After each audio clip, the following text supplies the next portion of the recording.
Welcome back, YouTubers, to my channel for an everyday life of an Aspie. My name is Karen, or shall we say AspieAnswersAll, and I welcome you all to my channel, young and old right now, of the ones that has been on my channel, and I hope that some of these has been motivational, educational and inspirational to you all, regardless what the everyday topics I might bring out.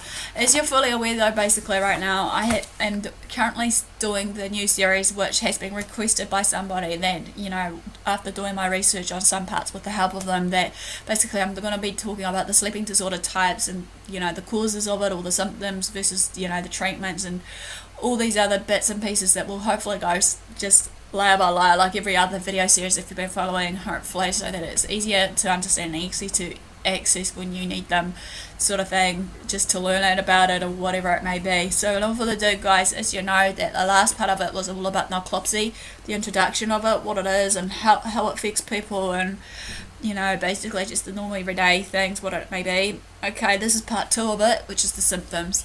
So as we know, basically symptoms are a whole range of everyday activities that goes on in our body, regardless what it may be, and but the main symptoms to be aware of for narcolepsy though at the moment is, number 1, excessive daytime sleepiness, which is usually the first symptom to appear in people who have this kind of condition of the sleeping disorder. Unless they're being treated for the disorder, they need to sleep. The need to sleep can be overwhelming for them. Someone who has narcolepsy is prone to falling asleep while engaged in an everyday activity of a full conversation, for example, or another example is maybe driving. Another classic example is while eating, or any other appropriate times that involves them in the desired need for sleep and whatnot. Okay, the sleepiness occurs in spite of the full night's sleep and may persist throughout the day too. Cataplexy that I mentioned about is basically a sudden loss of muscle tone, which is usually triggered by an emotional stimuli such as some of your certain muscle groups that will result in slurred speech, similar to when people suffer from stroke. So cataplexy is another form of a stroke, maybe I could say. I'll correct myself later if I'm wrong after this research. But as I said, this can basically be triggered by emotional stimuli such as laughter, surprise or anger. So it's all about your emotions basically, as well as your feelings. It may involve all muscles as a result, and it may collapse into one. It may also only affect certain muscle groups regardless of the sleep, but then again it can only affect of that buckling of the knees or weakness in the arms, basically, of this kind of form of symptom. Number 3 is before I go on, consciousness is maintained throughout the episode, but the patient is only able to speak when they are resulting in that disorder or symptom of this narcolepsy. Number 3 is your hypnagogic hallucinations.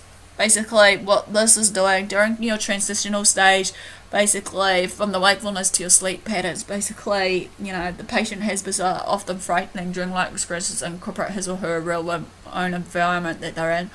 And number 4, basically sleep paralysis is a temporary inability to move along during the sleep-wake transitions. Sleep paralysis may also occur, or shall we say may last for a few seconds to several minutes and may accompany these hallucinations.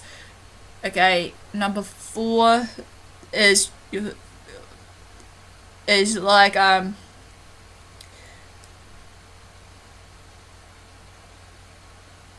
or shall we say number 5, is disturbed nocturnal sleep, which is basically people that just wake up repeatedly every day of the night, certain hours of the night. It just disrupts their sleep cycle as well as their sleep patterns.